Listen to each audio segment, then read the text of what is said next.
मित्रों, प्रदीप सक्सेना का नमस्कार मित्रों। मैं आज आपको एक कहानी सुनाने वाला हूं। उसका शीर्षक है संकल्प। ये कहानी है एक 15 साल के लड़के रमाकांत की, जो हाई स्कूल में पढ़ता है और गरीब किसान का बेटा है। एक दिन खाली समय में वो फेसबुक पर एक विवाह होते देखता है, जिसकी मीडिया में खूब चर्चा है। क्यों? कि दोनों पति पत्नी जिलाधिकारी हैं। ऊपर से दुल्हन सुंदर और संस्कारी है। समारोह में इनके बॉडीगार्ड और गांव के लोग हैं। कोई वीआईपी नहीं है। ये विवाह देखकर रमाकांत मन में संकल्प करता है कि वो भी जिला अधिकारी बनेगा और जिला अधिकारी लड़की से विवाह करेगा, अन्यथा नहीं। ये संकल्प लेकर वो पढ़ाई में जुट जाता है। स्कूल भी जाता है, छुट्टी में मजदूरी भी करता है और लग्न से पढ़ाई भी करता है। समय गुजरा। रमाकांत ने इंटर की परीक्षा में कॉमर्स विषय लेकर बोर्ड टॉप किया। इसी साल दूसरे गांव की रमाकांत की जाति की ही लड़की राधा ने भी इंटर की परीक्षा प्रथम श्रेणी में पास की। गांवों में शादियां छोटी उम्र में हो जाती हैं, इसलिए राधा के पिता ने रमाकांत का फोटो राधा को दिखाया। राधा की सहमति लेकर राधा के पिता रामलाल बेटी राधा का रिश्ता लेकर रमाकांत के घर गए। रमाकांत ने राधा का फोटो भी नहीं देखा और शादी करने से मना कर दिया। रामलाल ने रमाकांत को अच्छा दहेज भी देने को कहा, मगर रमाकांत ने स्पष्ट कह दिया कि वो जिलाधिकारी बनकर जिलाधिकारी लड़की से ही विवाह करेगा, अन्यथा कुंवारा रहेगा। रमाकांत की बात का पूरे गांव के लोगों ने मजाक उड़ाया और रामलाल तो बुरा भला कहर चले आए। घर जाकर रामलाल ने बेटी राधा को रमाकांत की कही बात बताई और कहा, वो पागल है, उसने तेरा फोटो भी नहीं देखा। राधा को अपना अपमान भी लगा और रमाकांत का संकल्प अच्छा भी लगा। वो मन ही मन बड़बड़ाई कि वो भी इस अड़ियल से शादी करेगी और बनेगी जिला अधिकारी। उसने पिता से शहर जाकर पढ़ने की इजाज़त मांगी और अपना फैसला बताया। राधा की बात सुनकर रामलाल बोले, हो गई तू भी पागल। पागलपन छोड़, मैं तेरी शादी बहुत अच्छे घर में कर दूंगा। मगर राधा नहीं मानी। उसने गांव से 20 किलोमीटर दूर डिग्री कॉलेज में एडमिशन ले लिया। इसी कॉलेज में रमाकांत ने भी एडमिशन लिया और कॉमर्स विषय लेकर पढ़ाई में लग गया। रमाकांत को पढ़ाई के अलावा और कोई काम ना था। कॉलेज की लड़कियां रमाकांत के करीब आना चाहतीं, मगर वो किसी से भी बात नहीं करता। राधा रमाकांत को पहचानती थी, उस पर पूरी नज़र रखती थी, मगर वो कभी रमाकांत के सामने नहीं आई। राधा को ये देखकर बड़ी खुशी होती कि रमाकांत में कोई बुरी आदत नहीं और लड़कियों से भी दूर रहता है। समय बीता। राधा रमाकांत अच्छे नंबरों से पास होते हुए फाइनल साल में आ गए, मगर रमाकांत के जीवन में हलचल आ गई। इम्तिहान को केवल 3 महीने रह गए थे कि रमाकांत के पिता का देहांत हो गया, जिसके कारण रमाकांत 15 दिन कॉलेज नहीं आया। उसकी पढ़ाई का नुकसान हुआ। कॉलेज में रमाकांत को ना देखकर राधा का मन घबराता। उसका मन करता वो खूब रोए। कॉलेज में उसका मन नहीं लगता।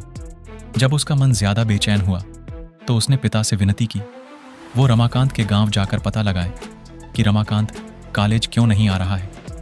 बेटी के कहने पर रामलाल रमाकांत के गांव गए। तब पता चला कि रमाकांत के पिता का देहांत हो चुका है। उसके घर में उसके अलावा कोई धन कमाने वाला नहीं है।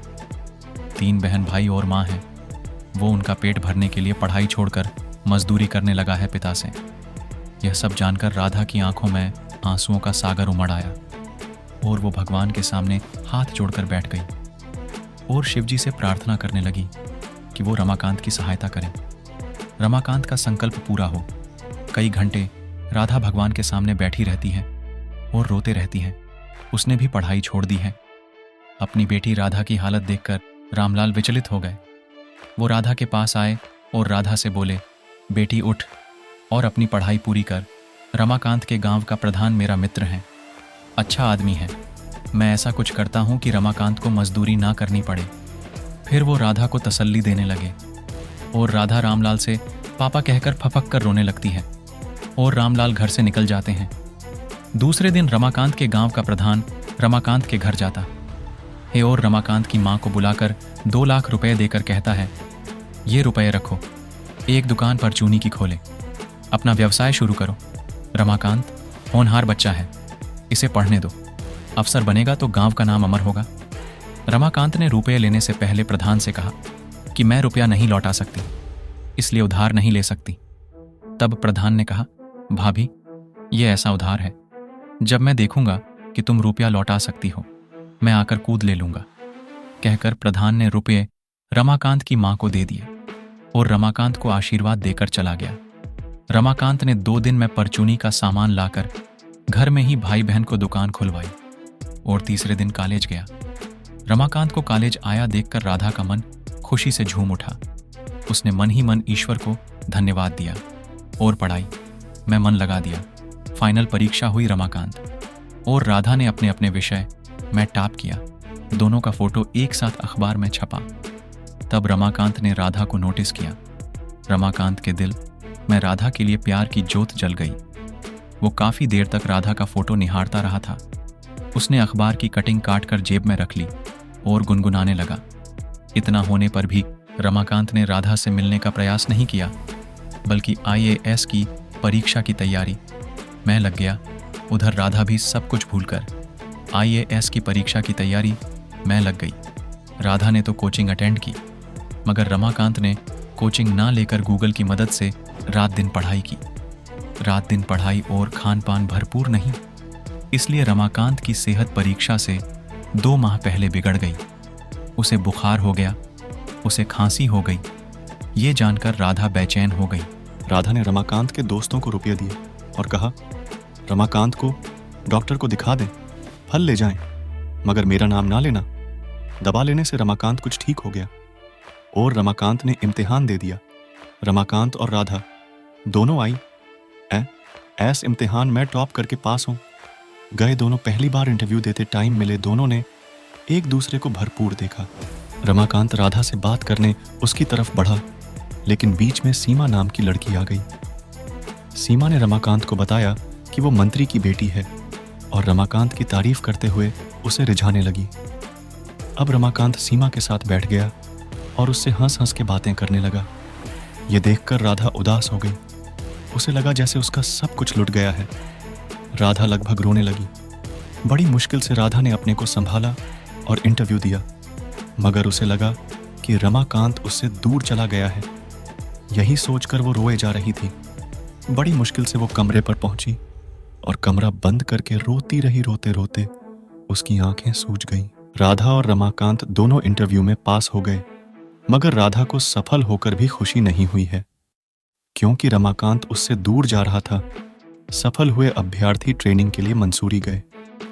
यहां पर भी रमाकांत और सीमा की नजदीकियां बढ़ने लगी। इनकी नजदीकियां देखकर राधा दिन पर रोती रहती। उसका मन करता कि वो यहां से भाग जाते, परंतु रमाकांत को देखने की चाह उसे रोके हुए थी। समय पूरा हुआ, सबकी ट्रेनिंग पूरी हो गई, सब लोग की पोस्टिंग हो गई।